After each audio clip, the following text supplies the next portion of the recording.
England, in the 12th century. A quiet village surrounded by farmland and fog. Life moves slowly here, sunrise to sunset, the rhythm of soil and prayer. But one day, that rhythm breaks.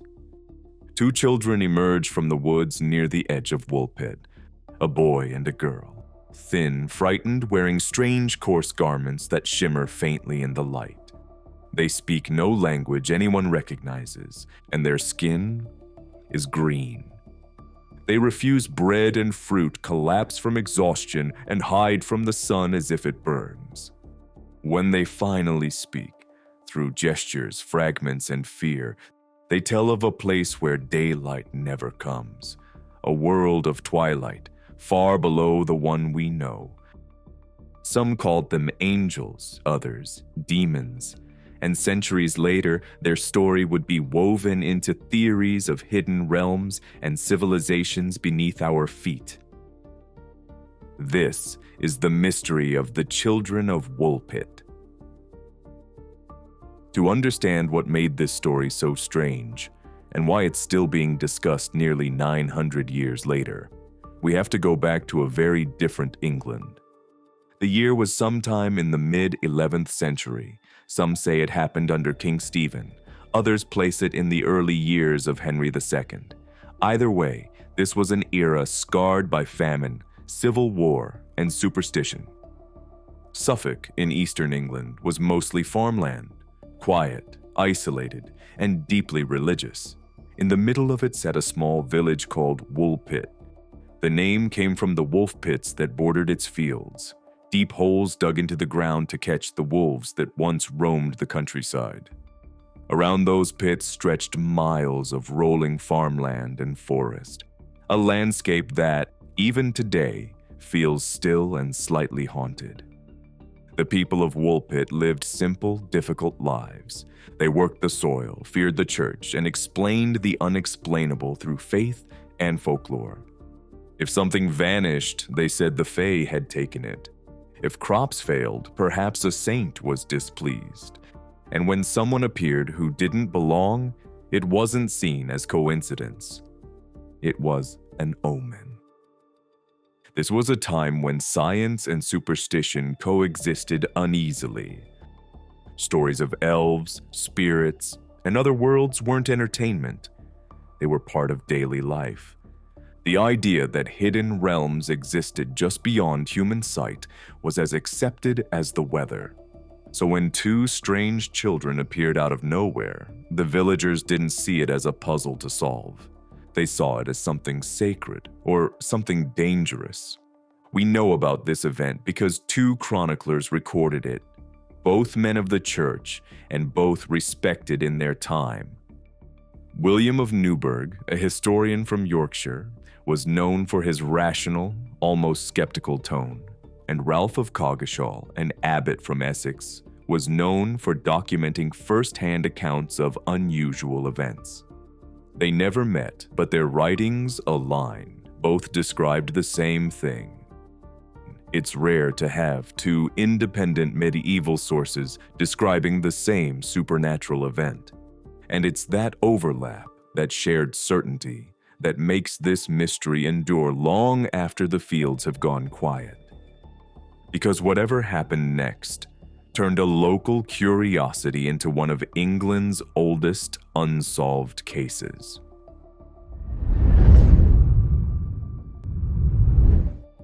It happened on a clear afternoon near the edge of Woolpit.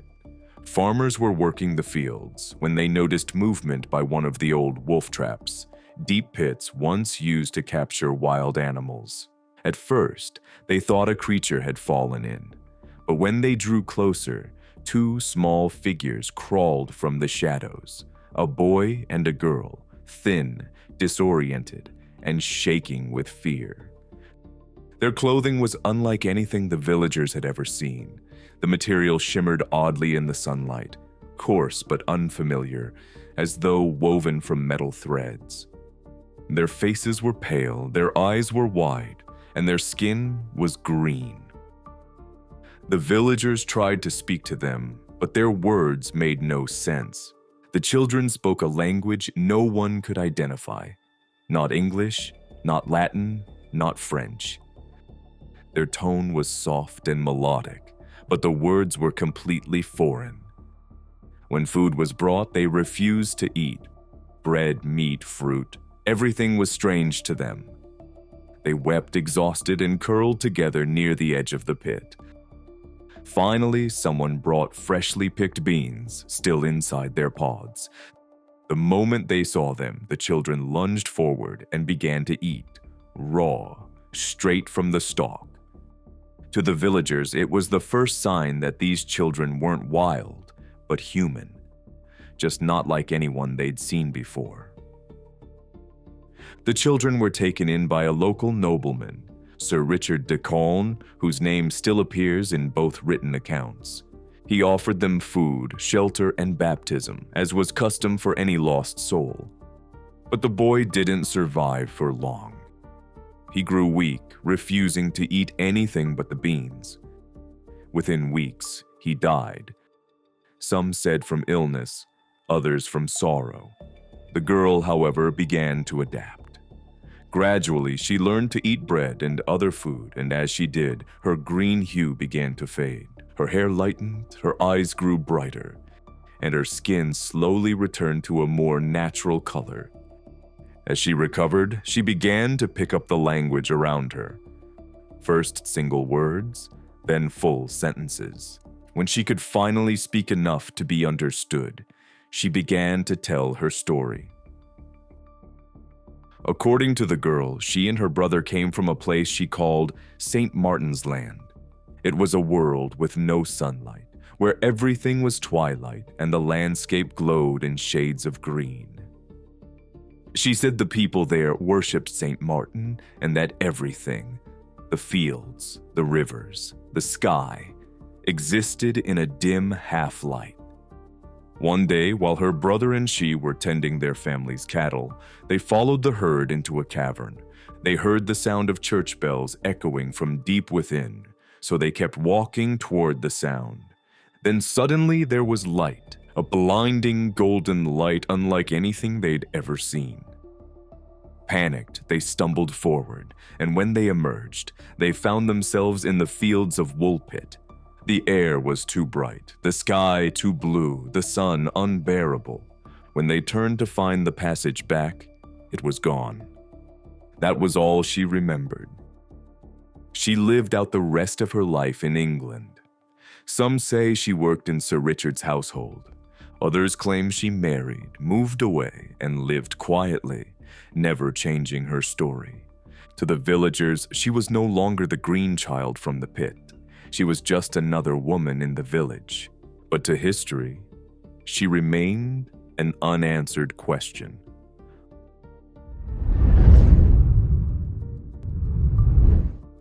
The story of the children of Woolpit stands apart from most medieval legends. It wasn't passed down as rumor or prophecy. It was written down as fact. And for nearly 9 centuries, historians, folklorists, and believers have returned to the same handful of details that refuse to fade.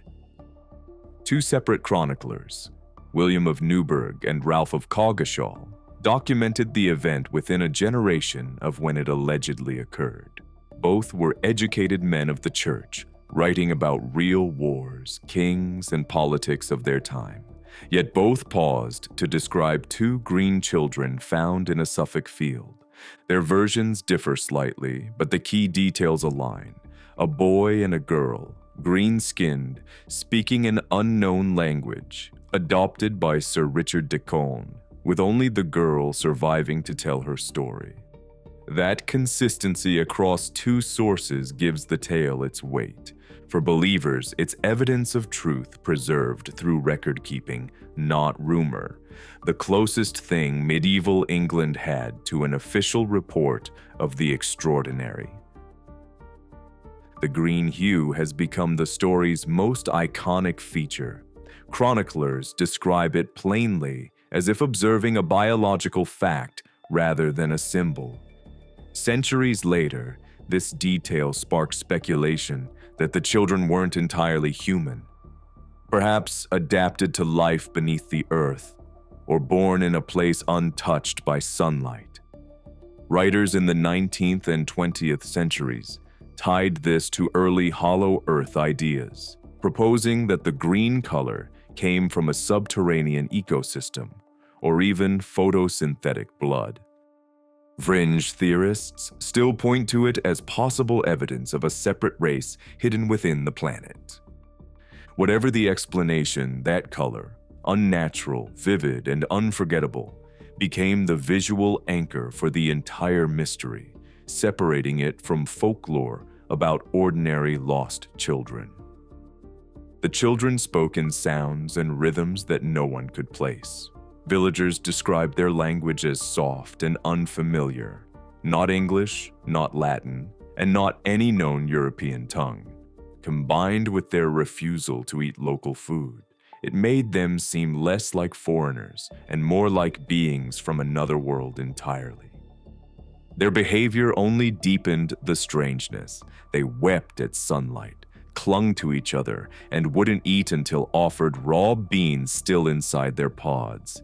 It was as if every detail of life in Woolpit was alien to them.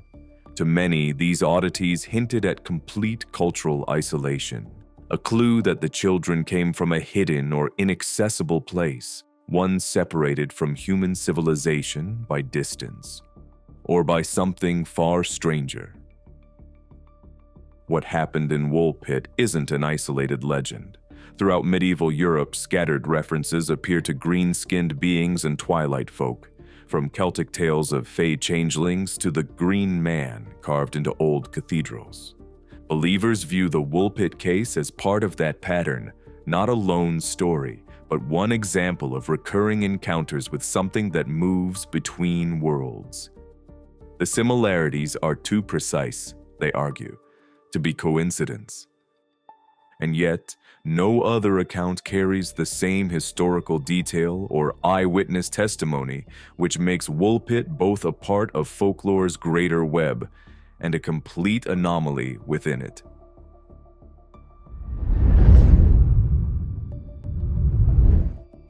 Every mystery has two versions, the one people believe and the one that makes sense. And when historians revisit the children of Woolpit, the story begins to unravel, not through disbelief, but through context. Medieval chroniclers weren't journalists. They were storytellers, theologians, and moral commentators writing centuries before the idea of fact-checking existed. Even William of Newburgh, known for his restraint, filled his histories with tales of miracles, plagues, and omens meant to warn or inspire the faithful. It's entirely possible that the story of the Green Children spread through local rumor, growing stranger each time it was retold. Both chroniclers may have recorded it not because it was proven, but because it was interesting. A tale that symbolized faith, purity, or the conversion of pagans into Christians. In that light, the surviving records may reflect less about what happened and more about what people needed to believe in a superstitious age. The most striking part of the story might also be the easiest to explain. Doctors and historians agree that the symptoms match a condition known as sclerosis, or the green sickness. It's a form of iron deficiency anemia that can tint the skin faintly green, particularly in malnourished children.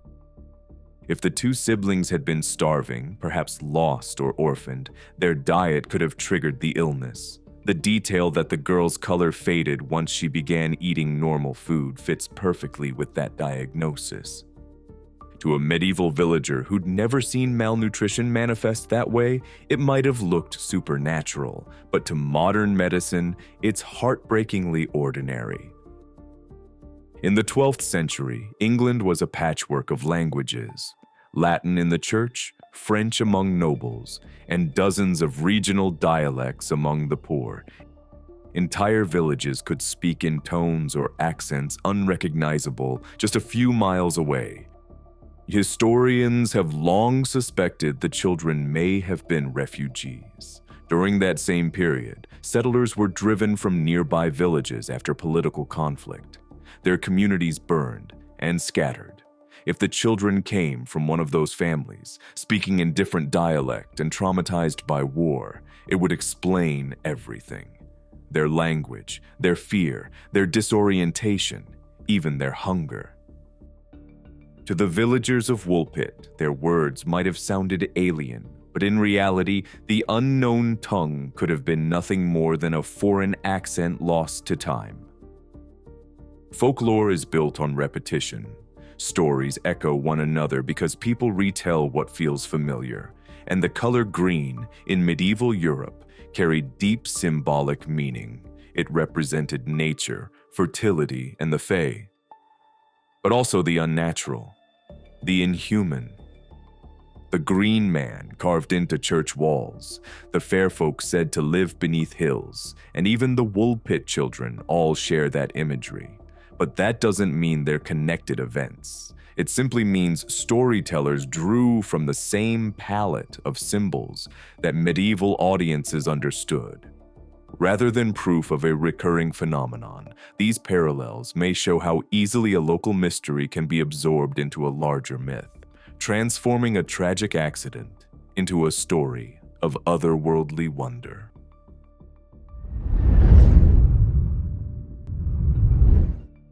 Even after centuries of analysis, the story of the Green Children refuses to fit neatly into history.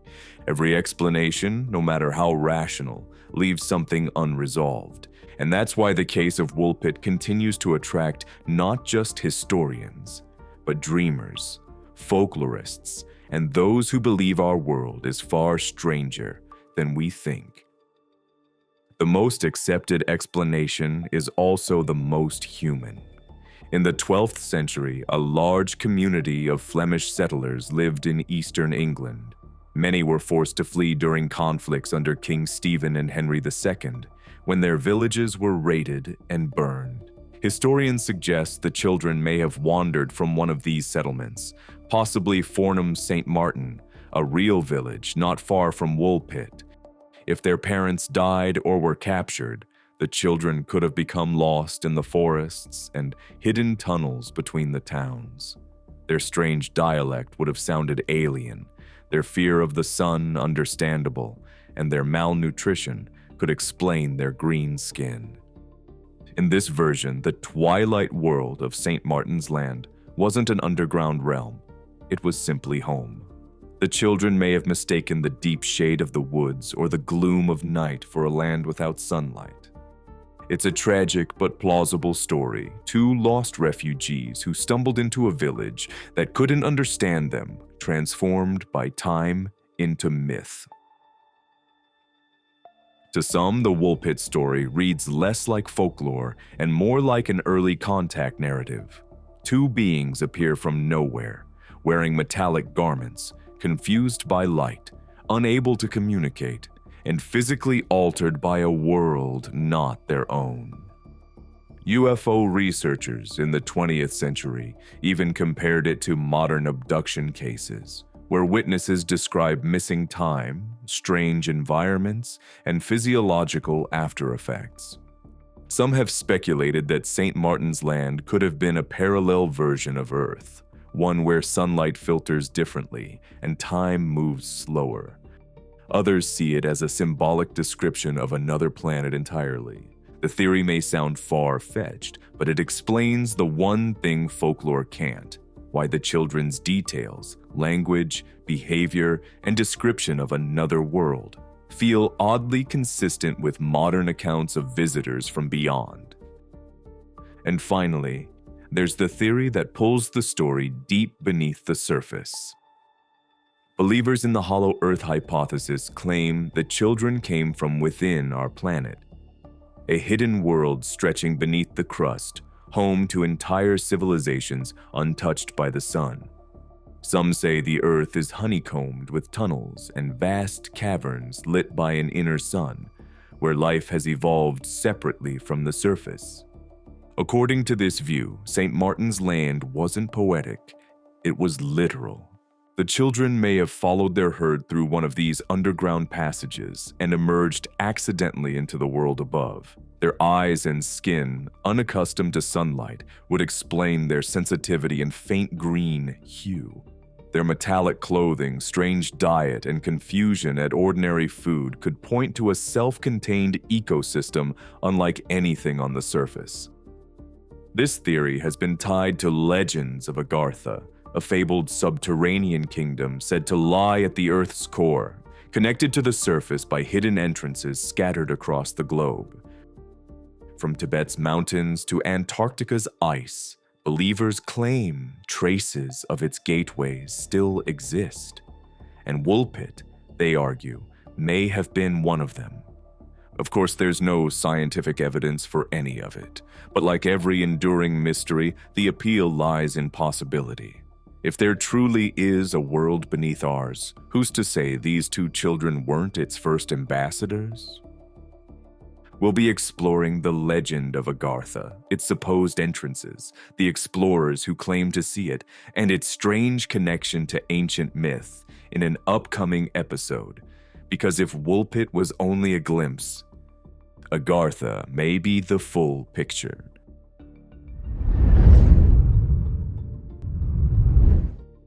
Nearly 900 years have passed since the villagers of Woolpit found two children standing in their fields. The crops have changed, the village has grown. The wolf pits that gave the place its name are long gone, but the story, that strange, impossible story, remains. Whether they were lost refugees, travelers from another world, or visitors from beneath the earth, something happened in Woolpit that no one could explain, and it left behind a question that still divides those who study it. Were they ordinary children mistaken for something extraordinary?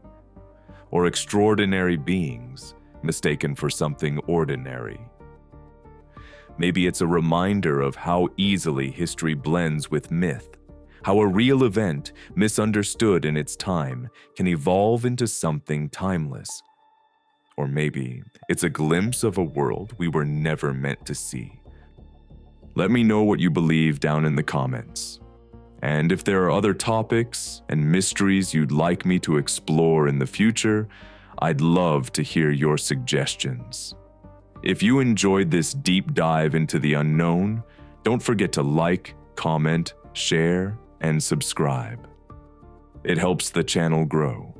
And it means I can keep bringing you stories that challenge the way we see history and reality.